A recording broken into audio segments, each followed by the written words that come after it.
எல்லாரும் ஒரே ஒரு நிமிஷங்க. இந்த மேலே இருக்க சிஸ்டர் சொல்கிற வீடியோ மட்டும் 1 மினிட் கேளுங்க. ஏன்னா இது என் ஃபோனில் ஒரு பிரச்சனை அப்படின்னு சொல்லி ரிப்பேர் பண்ணுறதுக்காக சர்வீஸ் சென்டருக்கு கொடுக்க போயிருந்தேன் என் ஃப்ரெண்டோட.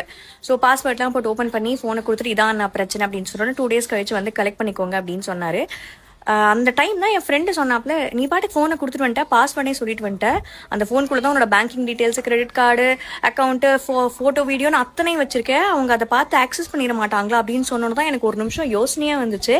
அப்போ தான் அவங்க இந்த மாதிரி நீங்கள் ஃபோன் கொடுத்துட்டு வரும்போது உங்களோட ப்ரைவேட் டேட்டாஸை ஆக்சஸ் பண்ணாமல் இருக்கிறதுக்கு எல்லா ஃபோன்ஸ்லேயும் ஒரு ட்ரிக் இருக்குது அப்படின்றத என் ஃப்ரெண்டு சொல்லி கொடுத்தாரு.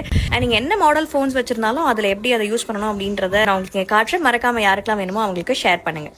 சாம்சங் ஃபோன் யூசர்ஸ்க்கு செட்டிங்ஸில் போயிட்டு டிவைஸ் கேருக்குள்ளே போய் மெயின்டெனன்ஸ் மோட ஸ்விட்ச் ஆன் பண்ணிட்டீங்களா, அவங்களால உங்களோட டிஸ்பிளே, கேமரா எல்லாத்தையும் ஆக்சஸ் பண்ண முடியும். பட் எந்த விதமான ப்ரைவேட் டேட்டாஸோ ஆப்ஸையோ எதையுமே அவங்களால ஆக்சஸ் பண்ண முடியாது. அடுத்து நீங்கள் பிக்சல், ஓப்போ, OnePlus, ரியல்மி ஃபோன்ஸ்லாம் வச்சிருக்கீங்கன்னா இதுதான் ஃபார்மேட். செட்டிங்ஸ்குள்ளே போய் சிஸ்டமை கிளிக் பண்ணி ரிப்பேர் மோட ஸ்விட்ச் ஆன் பண்ணாலே போதும்.